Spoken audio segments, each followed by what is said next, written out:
இதுக்காக ஒரு படம் கொடுத்துருக்காங்க. படம் எண் 7.4 10 விழுக்காடு விதி. இந்த ஊட்டமட்டங்களை பாருங்கள். இதில் கீழே முதல்ல உற்பத்தியாளர் தாவரங்கள், இவங்களுக்கு சூரிய ஒளியிலிருந்து 1000 ஜூல்கள் ஆற்றல் கிடைக்குது. அந்த 1000 ஜூல் ஆற்றலில் அவங்க 100 ஜூல் ஆற்றலை மட்டும்தான் எடுத்துக்கிட்டு இருக்காங்க.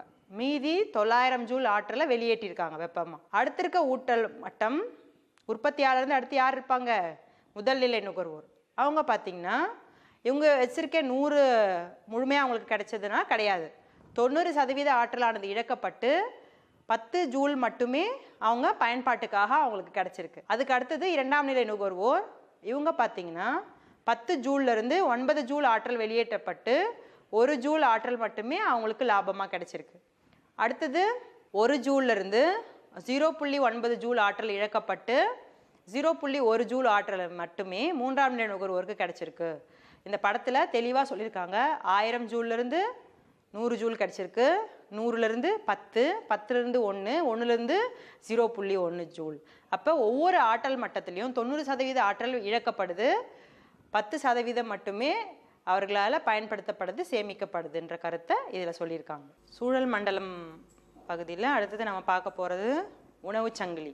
ஏற்கனவே நம்ம பார்த்தோம் சூழ்நிலை மண்டலத்தில் ஊட்டமட்டங்கள், அதாவது உற்பத்தியாளர், முதல் நிலை நுகர்வோர், இரண்டாம் நிலை நுகர்வோர், மூன்றாம் நிலை நுகர்வோர், 4 வகையான ஊட்டமட்டங்கள் இருக்குது. T1, T2, T3 and T4 இதெல்லாம் இருக்குதுன்னு நம்ம பார்த்தோம்.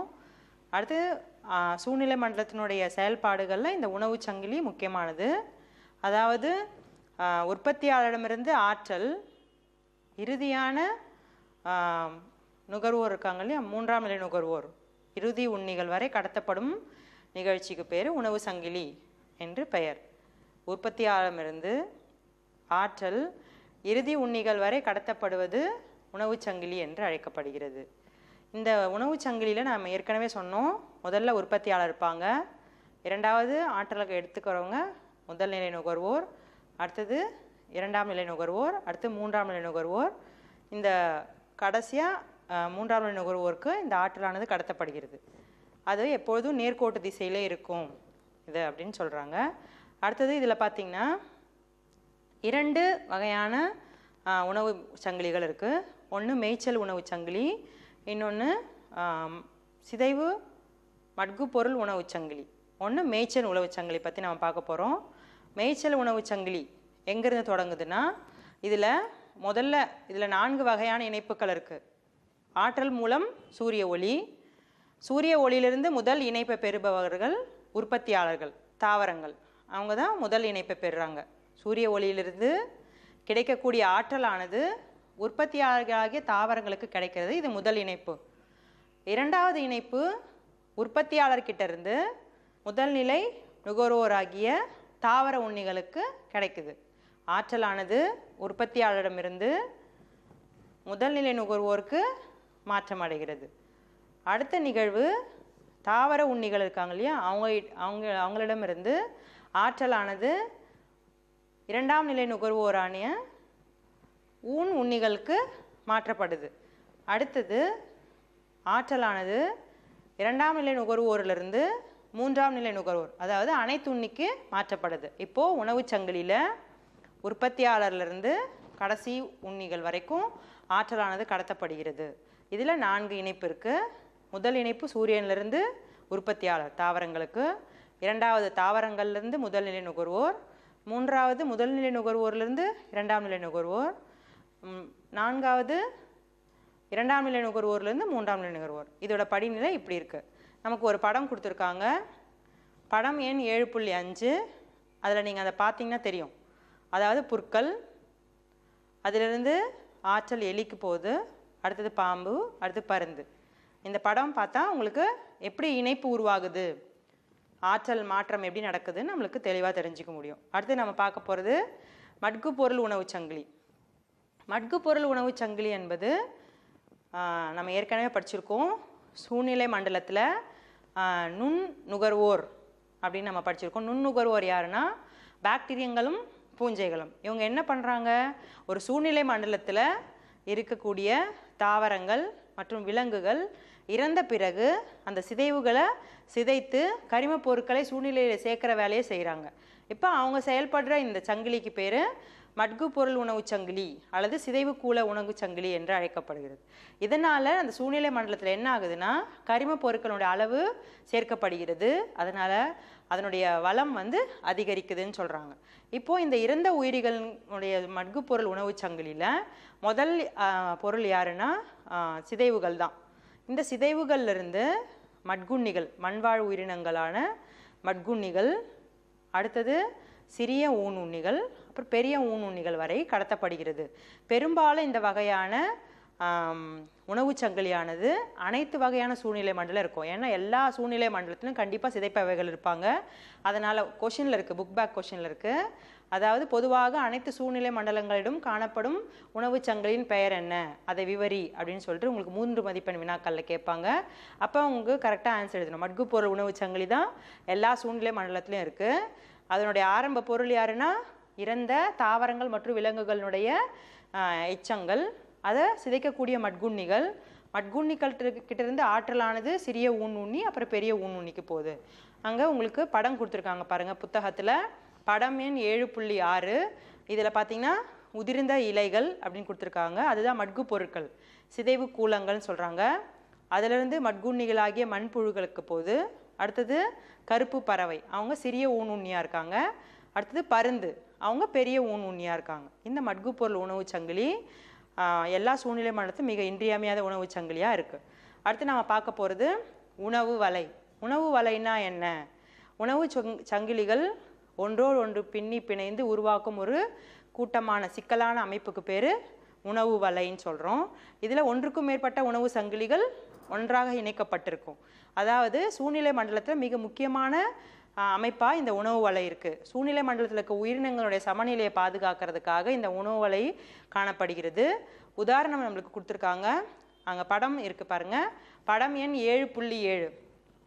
இதில் பார்த்திங்கன்னா ஒரு புல்வெளி சூழ்நிலை மண்டலம் கொடுத்துருக்காங்க. அந்த புல்வெளியில் இருக்க தாவரங்களை உண்ணக்கூடிய வெவ்வேறு வகையான முதல்நிலை நுகர்வோர் கொடுத்துருக்காங்க பாருங்கள். அதில் வெட்டுக்கிளி இருக்குது, முயல் இருக்குது, எலி இருக்குது. ஓகேவா? இந்த முயல் மற்றும் எலி அவங்க 2 பேரும் பார்த்திங்கன்னா தாவர உண்ணிகள். அவங்க 2 பேரும், அதாவது முயல் இல்லாத இடத்துல எலியானது தானியங்களை உண்ணக்கூடிய ஒரு உயிரினமாக இருந்து அந்த சூழ்நிலை மண்டலத்தில் ஒரு முக்கிய பங்கு வகிக்குது. இந்த எலியானது நேரடியாக பருந்தால் சாப்பிடப்படலாம், அல்லது பாம்பு அதை உண்ண பிறகு அப்புறம் பாம்பானது பருந்தால் சாப்பிடப்படலாம். இதில் நேரடியாக பாம்பினால் எலியானது உண்ணப்படலாம். இது மாதிரி பல்வேறு வகையான உணவு வலைகள் ஒன்றாக பின்னப்பட்ட அமைப்புக்கு பேர் நாம் உணவு வலை அப்படின்னு சொல்கிறோம். உணவு சங்கிலிகளின் தொகுப்பு உணவு வலைன்னு சொல்கிறோம். அடுத்தது உணவு வலையின் முக்கியத்துவம். ஏன் உணவு வலை சூழ்நிலை மண்டலத்துக்குள்ளே நடக்கணும்? அதாவது நேரடியான இடைச்செயல், 2 வெவ்வேறு சிற்றினங்களுக்கு இடையே நடைபெறக்கூடிய நேரடி இடைச்செயலை இது மூலமாக நம்ம தெரிஞ்சுக்க முடியும். 2 வேறுபட்ட சிற்றினங்களுக்கு இடையே உள்ள மறைமுக தொடர்புகளை இதை வச்சு நம்ம விளக்க முடியும். அடுத்தது குழு கட்டமைப்பில் இருக்க கீழ்நிலை உயிரினங்கள்லேருந்து உயர்நிலை உயிரினங்கள், அல்லது உயர்நிலை உயிரினங்கள்லேருந்து கீழ்நிலை உயிரினங்கள் வரை அதில் உள்ள கட்டுப்பாடுகளை நம்மளால் புரிந்து கொள்ள முடியும். நில மற்றும் நீர்வாழ் சூழ்மண்டலங்களினுடைய வேறுபட்ட ஆற்றல் பரிமாற்றங்கள், நில சூழ்நிலை மண்டலத்தில் ஆற்றல் பரிமாற்றம் எப்படி நடக்குது, நீர் சூழ்நிலை எப்படி நடக்குதுன்னு நம்மளால் தெரிஞ்சுக்க முடியும். உணவு வலையின் முக்கியத்துவம் 3 மதிப்பெண் வினாக்களில் கேட்கப்படலாம். அடுத்தது சூழியல் பிரமிடுகள். சூழியல் பிரமிடுகள் என்பது ஒரு வரைபட மாதிரியான அமைப்பு. அதாவது ஒரு சூழ்நிலை மண்டலத்தினுடைய அடுத்தடுத்த ஊட்டமட்டங்களின் அமைப்பு மற்றும் செயல்பாடுகளை குறிக்கும் திட்ட வரைபடம். ஒரு சூழ்நிலை மண்டலத்தின் அடுத்தடுத்த ஊட்டமட்டங்களின் அமைப்பு மற்றும் செயல்பாடுகளை குறிக்கும் திட்ட வரைபடம் சூழியல் பிரமிடுகள் என்று அழைக்கப்படுகிறது. இந்த கருத்தை முதல்ல சொன்னவர் சார்லஸ் எல்டன். அதனால் இந்த பிரமிடுகள் எல்டோனியன் பிரமிடுகள் என்று அழைக்கப்படுகின்றன. இந்த சூழ்நிலை மண்டலத்தில் பொதுவாக பார்த்திங்கன்னா 3 வெவ்வேறு வகையான பிரமிடுகள் இருக்குது. 1 எண்ணிக்கை பிரமிட், 2 உயிரித்திரள் பிரமிட், 3 ஆற்றல் பிரமிட்.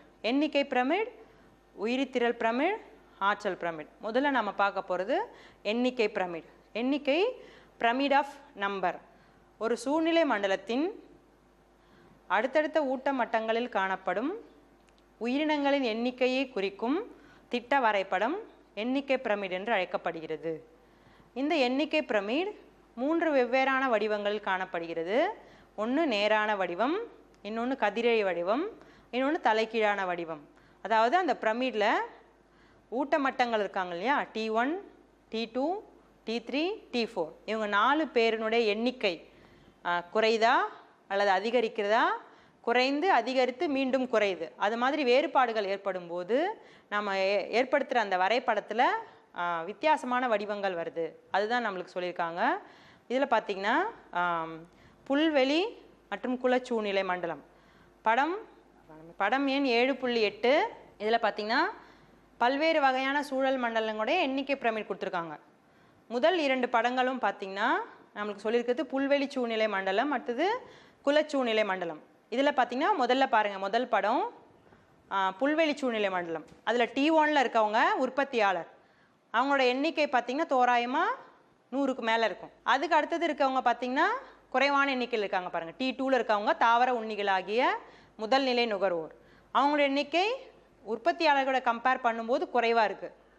அதுக்கு அடுத்தது T3ல் இருக்கவங்க பார்த்திங்கன்னா முதல் நிலை நுகர்வோரை விட 2ஆம் நிலை நுகர்வோரோட எண்ணிக்கை மிகவும் குறைவாக இருக்குது. அதுக்கடுத்து கடைசி மட்டத்தில் இருக்க பருந்தோட 1 தான் இருக்குது. இப்போது இதோட எண்ணிக்கையை வைத்து பார்க்கும்போது உற்பத்தியாளர்களிடமிருந்து முதல் 3ஆம் நிலை நுகர்வோர் வரை இருக்க எண்ணிக்கை பார்த்திங்கன்னா குறைந்துக்கிட்டே செல்றதுனால பிரமிடோட வடிவம் நேராக இருக்குது. அதே மாதிரி குலச்சூழ்நிலை மண்டலத்தில் உற்பத்தியாளரில் இருக்கவங்க பார்த்திங்கன்னா தாவர மிதவைகள் மற்றும் விலங்கு மிதவைகள், அதுக்கடுத்தது பார்த்திங்கன்னா பாசிகள், மீன்கள், சிறிய மீன்கள்லாம் இருக்குது. அதுக்கடுத்தது நீர் வண்டுகள்லாம் சொல்கிறாங்க இல்லையா, மீன்கள், சிறிய மீன்கள், அதை விட கொஞ்சம் பெரிய மீன்கள் இருக்குது. அப்போ எண்ணிக்கை பாருங்கள், அந்த படத்தில் பார்த்திங்கன்னா அதோட எண்ணிக்கை முதல்ல உற்பத்தியாளரில் அதிகமாக இருக்கும், கடைசியாக இருக்கிற 3ஆம் நிலை நுகர்வோர் அதோட எண்ணிக்கை குறைவாக இருக்கும்போது அந்த எண்ணிக்கை பிரமிடினுடைய வடிவம் நேரானதாக இருக்குது. ஆனால் வனச்சூழ்நிலை மண்டலத்தினுடைய படம் பாருங்கள், அதில் ஆரம்பிக்கிற இடம், அதாவது உற்பத்தியாளர் அவங்க பார்த்திங்கன்னா முதல்ல ஒரு மரத்துலேருந்து ஆரம்பிக்குது, அப்போ எண்ணிக்கை 1 தான் இருக்குது.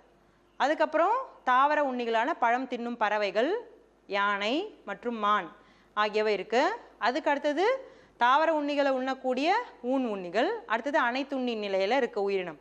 இப்போது உற்பத்தியாளர் ஒருத்தர் தான் இருக்காங்க, அடுத்தது தாவர உண்ணிகள் நிறைய பேர் இருக்காங்க, அடுத்தது இருக்கவங்க பார்த்திங்கன்னா எண்ணிக்கை குறையுது, மீண்டும் குறைந்த எண்ணிக்கையில் இருக்க 3ஆம் நிலை நுகர்வோர். அப்போ இந்த படம் பார்ப்பதற்கு கதிரழி வடிவத்தில் இருக்குது.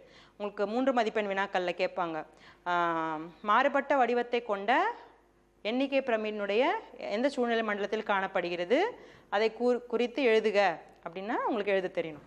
அடுத்து நம்ம பார்க்கறது ஒட்டுண்ணி எண்ணிக்கை பிரமிட். இதில் பார்த்திங்கன்னா ஒட்டுண்ணி சூழ்நிலை மண்டலமும் அதே மாதிரி தான். ஒரு தாவரம் பெரிய மரத்துலேருந்து ஆரம்பிக்குது, அதுக்கப்புறம் பறவைகள், அதில் இருக்க சிறு பூச்சிகள், அதுக்கடுத்து சின்ன சின்ன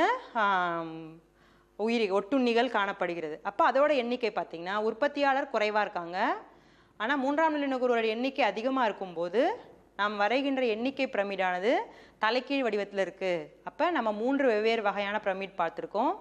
ஒன்று புல்வெளி சூழ்நிலை மண்டலம் மற்றும் குலச்சூழ்நிலை மண்டலத்தில் இருக்க 2 பிரமிடுகளும் நேரானவை. அடுத்தது வனச்சூழ்நிலை மண்டலத்தில் இருக்க பிரமிடானது கதிரழி வடிவம் கொண்டது. ஒட்டுண்ணி சூழ்நிலை மண்டலத்தில் இருக்க எண்ணிக்கை பிரமிடானது தலைகீழான வடிவத்தில் காணப்படுகிறது. அடுத்து நம்ம பார்க்க போகிறது உயிரித்திரள் பிரமிட். உயிரித்திரள் பிரமிட் என்பது ஒரு குறிப்பிட்ட சூழ்நிலை மண்டலத்தில் இருக்க உயிரினங்களுடைய கரிம பொருட்களுடைய அளவை குறிக்கும் வரைபடம்.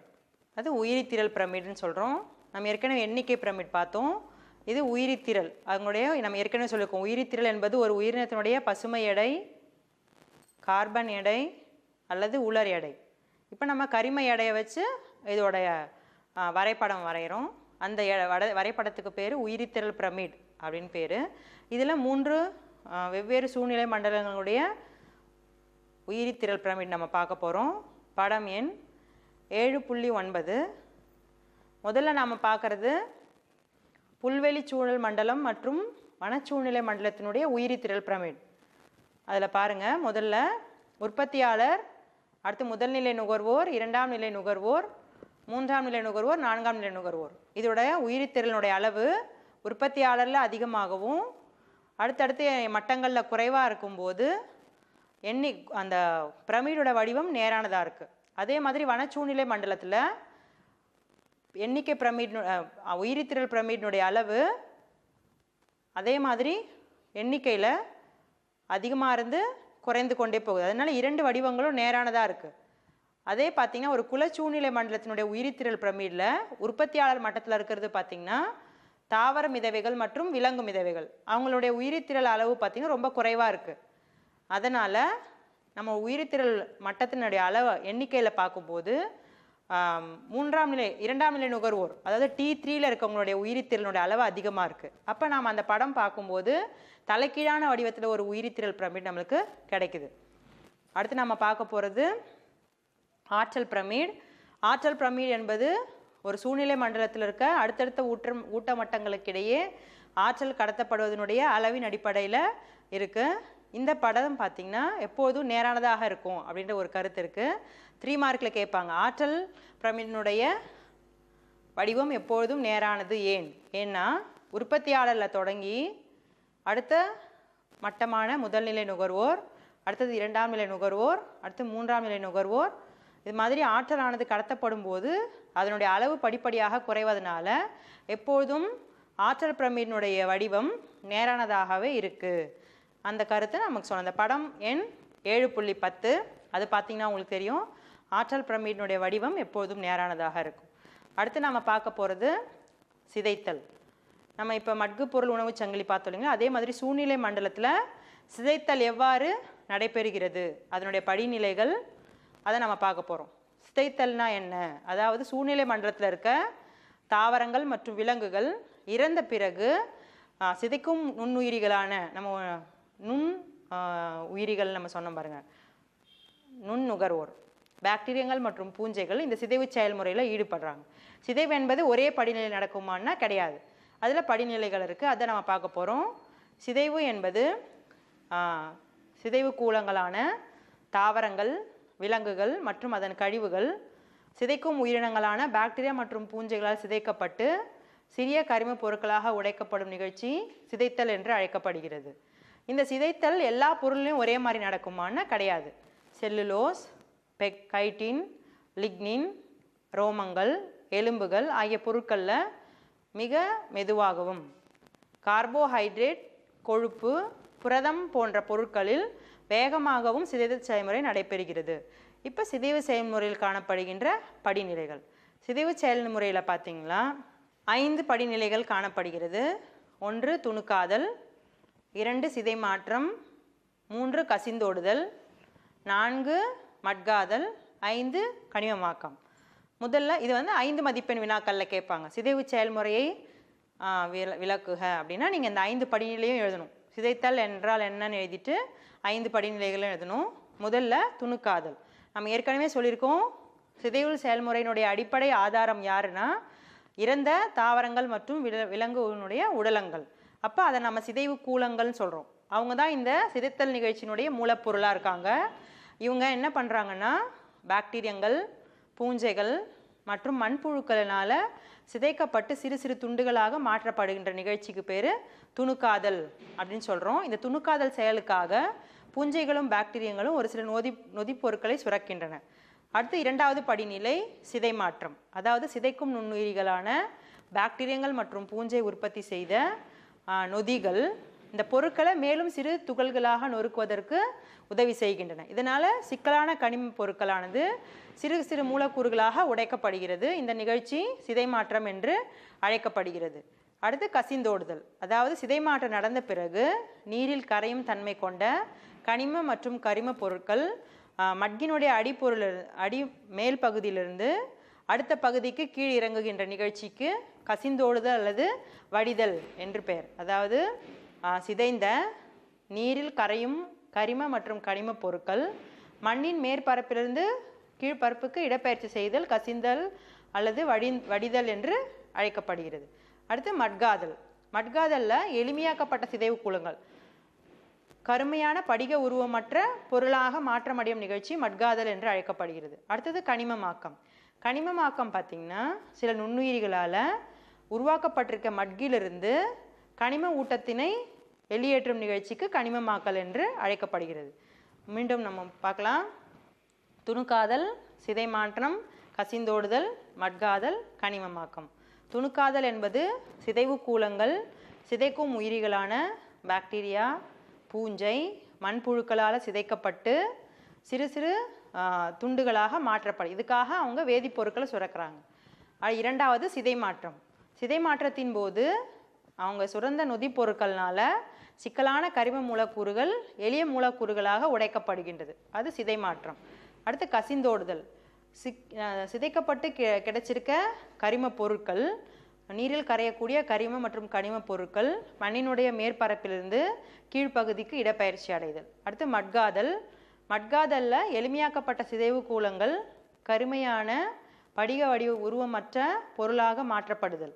அடுத்தது கனிமமாக்கம். மட்கில் இருக்க கனிம பொருட்களிலிருந்து நுண்ணுயிரிகள் மூலமாக கரிம பொருட்கள் வெளியேற்றப்படுகின்ற நிகழ்ச்சி கனிமமாக்கம் என்று அழைக்கப்படுகிறது. அடுத்தது சிதைவு செயல்முறையை பாதிக்கும் காரணிகள். சிதைவு செயல்முறை வெப்பநிலை, மண், ஈரப்பதம், pH, ஆக்சிஜனுடைய அளவு ஆகியவற்றை காரணிகளால் பாதிக்கப்படுகிறது. அடுத்து நம்ம பார்க்க போகிறது புவி வேதி சுழற்சி. நம்ம ஏற்கனவே சொன்னோம் இல்லைங்களா, சூழ்நிலை மண்டலத்தினுடைய செயல்பாடுகளில் ஆற்றல் உருவாக்கம், ஆற்றல் இடப்பெயர்வு, அடுத்தது சூழ்நிலை உயிரி காரணங்கள் மற்றும் உயிரற்ற காரணிகளுக்கு இடையே நடைபெறக்கூடிய பொருட்களினுடைய சுழற்சி. அதனுடைய ஒரு பகுதியாக உயிரி புவி வேதி சுழற்சி அதை நம்ம பார்க்க போகிறோம். உயிரி புவி வேதி சுழற்சினா என்னென்னா, உயிர்கோளம் மற்றும் சூழ்நிலை மண்டலம், உயிர்கோளம் அல்லது சூழ்நிலை மண்டலம் அதற்குள்ள ஊட்டங்களின் சுழற்சிக்கு பேர் உயிர் புவி வேதி சுழற்சின்னு சொல்கிறோம். இதில் 2 வகைகள் இருக்குது. ஒன்று வளி சுழற்சி, இன்னொன்று படிம சுழற்சி. வளி சுழற்சினா வாயுக்களான ஆக்சிஜன், கார்பன், நைட்ரஜன் ஆகியவற்றினுடைய சுழற்சி வளி சுழற்சின்னு சொல்கிறோம். படிம பொருட்களான பாஸ்பரஸ், சல்ஃபர், கால்சியம் ஆகியவற்றினுடைய சுழற்சி படிம சுழற்சின்னு சொல்கிறோம். முதல்ல நம்ம பார்க்க போகிறது இப்போ வளி சுழற்சியில் கார்பன் சுழற்சி. இந்த கார்பன் சுழற்சி என்பது உயிரினங்களுக்கும் சுற்றுச்சூழலுக்கும் இடையே நடைபெறுகின்ற கார்பன் ஓட்டம் நம்ம கார்பன் சுழற்சின்னு சொல்கிறோம். இதில் கார்பனுடைய எண்ணிக்கை சுற்றுச்சூழல் அதிகமாகும் போது நம்மளுக்கு என்ன ஆகுதுன்னா காலநிலை மாற்றம் ஏற்படுகிறது. இப்போ உயிரினங்களுக்கிடையே எப்படி இந்த கார்பன் சுழற்சி அடைகிறதுனா, தாவரங்கள் மூலமாக ஒளிச்சேர்க்கை நிகழ்ச்சி மூலமாக கார்பனானது உள்ளெடுக்கப்பட்டு சுவாச செயல்முறை மூலமாக கார்பனானது வெளியேற்றப்படுகிறது. அப்போ கார்பன் சுழற்சி தாவரங்கள் மற்றும் விலங்குகளுக்கிடையே நடைபெறுகிறது. அடுத்து பாஸ்பரஸ் சுழற்சி. பாஸ்பரஸ் சுழற்சி இது படிம சுழற்சியினுடைய ஒரு வகை. பெரும்பாலும் அனைத்து தாவர செல் பொருட்கள்லையும் பாஸ்பரஸ் இருக்குது. உதாரணமாக டிஎன்ஏ, ஆர்என்ஏ, ஏடிபி, என்ஏடிபி ஆகிய பொருட்களில் பாஸ்பரஸ் கலந்துருக்கு. இது எப்படி கிடைக்குது சூழ்நிலை மண்டலத்துக்கு அப்படின்னு பார்க்கும்போது, பாறைகள் இருக்கு இல்லைங்களா, பாறை படிவுகள், கடல் படிவுகள், கடல் அருகே வாழ்கின்ற பறவைகள் எச்சங்கள், குவானா அப்படின்னு சொல்லுவாங்க, விலங்கியலில் நீங்கள் படிப்பீங்க, எச்சங்கள்லாம் இருக்கும். அந்த எச்சங்களுக்குள்ளே பார்த்திங்கன்னா அதிக அளவு பாஸ்பரஸ் இருக்குது. இந்த பாஸ்பரஸ் பார்த்திங்கன்னா நேரடியாக எடுக்கப்படுதான்னா கிடையாது. இது பார்த்திங்கன்னா உதிர்தல் சிதைவு மூலமாக நீர் மற்றும் நிலப்பரப்புகளில் கரைந்து நிலத்தில் கலக்குது. அடுத்தது உற்பத்தியாளர் மூலமாக அடுத்தடுத்த ஊட்டமட்டங்களுக்கு கடத்தப்படுது. இறுதியில் உற்பத்தியாளர் மற்றும் ஊட்டமட்டங்களில் இருக்க நுகர்வோர்கள் இறப்பு செயல்முறை மூலமாக பாஸ்பரஸ் மீண்டும் சூழ்நிலை மண்டலத்துக்கே நில மற்றும் நீர் சூழ்நிலைக்கு மாற்றப்படுகிறது. இதுதான் பாஸ்பரஸ் சுழற்சின்னு சொல்கிறாங்க. அதற்கான படம் எண் 7.3 அதில் கொடுத்துருக்காங்க பாஸ்பரஸ் சுழற்சி எப்படி நடக்குதுன்னு சொல்லிட்டு. இதனுடைய எல்லா பொருட்கள்லையும் செல் பொருட்களில் பார்த்திங்கன்னா பாஸ்பரஸ் இருக்குது. இது எப்படி கிடைக்குதுன்னா பாறைகள் அது மாதிரி பொருட்கள்லேருந்து உதிர்தல் செயல்முறை மூலமாக நம்மளுக்கு கிடைக்குது. உற்பத்தியாளரிடமிருந்து அடுத்தடுத்த ஊட்டமட்டங்களுக்கு கடத்தப்படுகிறது. அந்த உயிரினங்கள் இறந்த பிறகு மீண்டும் அந்த பாஸ்பரஸ் சூழ்நிலை மண்டலத்துக்கே திருப்பி அனுப்பப்படுகிறது. இதுதான் நம்ம பாஸ்பரஸ் சுழற்சியில் பார்க்குறோம். அடுத்து சூழ்நிலை மண்டலத்தின் வகைகள். சூழ்நிலை மண்டலம் அது எவ்வாறு உருவாக்கப்படுகிறது, அதனுடைய தன்மைக்கு ஏற்ற மாதிரி முதல்ல 2 வகைகளாக பிரிக்கப்படுகிறது. ஒன்று இயற்கை சூழ்நிலை மண்டலம், இன்னொன்று செயற்கை அல்லது மனிதனால் உருவாக்கப்பட்ட சூழல் மண்டலம். இயற்கை சூழல் மண்டலம் என்பது மனித தலையீடு பெற்ற அல்லது பெறாத ஒன்றாக உள்ளது. செயற்கை சூழ்நிலை மண்டலம் செயற்கையாக மனிதனால் பராமரிக்கப்படுகிறது. எடுத்துக்காட்டு நெல் வயல் மற்றும் மக்காச்சோள வயல். 1 மார்க் கொஷினில் கூட இருக்கு, செயற்கையாக உருவாக்கப்பட்ட சூழ்நிலை மண்டலம் எது? அது பார்த்திங்கன்னா நெல் சூழ்நிலை மண்டலம். அடுத்தது பார்த்திங்கன்னா இயற்கையான சூழ்நிலை மண்டலம் 2 வகையாக இருக்குது. நிலச்சூழ்நிலை மண்டலம் ஒன்று, நீர் சூழ்நிலை மண்டலம். நிலச்சூழ்நிலை மண்டலம் பார்த்திங்கன்னா நம்ம ஏற்கனவே இப்போ படித்தோம் இல்லைங்களா, எண்ணிக்கை பிரமிடு, உயிரித்திரல் பிரமிடு அதிலெல்லாம் வருதில்ல, அதே மாதிரி வனச்சூழல் மண்டலம், புல்வெளி சூழ்நிலை மண்டலம், பாலைவன சூழ்நிலை மண்டலம் என்று 3 வகையாக இருக்குது. நீர் சூழ்நிலை மண்டலம் பார்த்திங்கன்னா மேலும் 2 வகையாக பிரிக்கப்படுது. நன்னீர் சூழ்நிலை மண்டலம் மற்றும் கடல் சூழ்நிலை மண்டலம். இந்த நன்னீர் சூழ்நிலை மண்டலம் மேலும் 2 பிரிவாக பிரிக்கப்படுகிறது. ஓடுகின்ற நீர் கொண்ட நீர்நிலைகள். நீர்நிலைகள் பார்த்திங்கன்னா நிலையான நீர்நிலையை கொண்டிருக்கிறது. 2 வகை இருக்குது. ஒன்று லோட்டிக், இன்னொன்று லென்டிக். 2 மதிப்பெண் வினாக்களில் கேட்பாங்க. நன்னீர் சூழ்நிலை மண்டலத்தினுடைய 2 வகைகள் யாவை? ஒன்று ஓடுகின்ற நீர் இருக்கும், ஒன்று நன்னீரானது தேங்கியே இருக்க நீர்நிலைகள். ஒன்றுத்துக்கு பேர் லோட்டிக், அதாவது ஓடுகின்ற நீர்நிலைகள். எடுத்துக்காட்டு ஆறு, நீரூற்று மற்றும் ஓடை. அடுத்து பார்த்திங்கன்னா லென்டிக், இது நிலை நீர்நிலைகள். எடுத்துக்காட்டு குளம் மற்றும் ஏரி. அடுத்தது நன்னீர் சூழ்நிலை மண்டலத்தில் குல சூழ்நிலை மண்டலத்தின் அமைப்பு பார்க்க போகிறோம். இது 5 மதிப்பெண் வினாக்களில் கேட்பாங்க. குல சூழ்நிலை மண்டலத்தின் அமைப்பு உயிரற்ற கூறுகள், உயிருள்ள கூறுகள் அடங்கிய தொகுப்பு தான் ஒரு சூழ்நிலை மண்டலத்தை உருவாக்கும். இப்போது இந்த சூழ்நிலை மண்டலம் பார்த்திங்கன்னா நன்னீர், நிலைநீர் பெற்ற இயற்கையான ஒரு நீர் சூழ்நிலை மண்டலத்திற்கு ஒரு சிறந்த எடுத்துக்காட்டாக இந்த குல சூழ்நிலை மண்டலம் இருக்குது.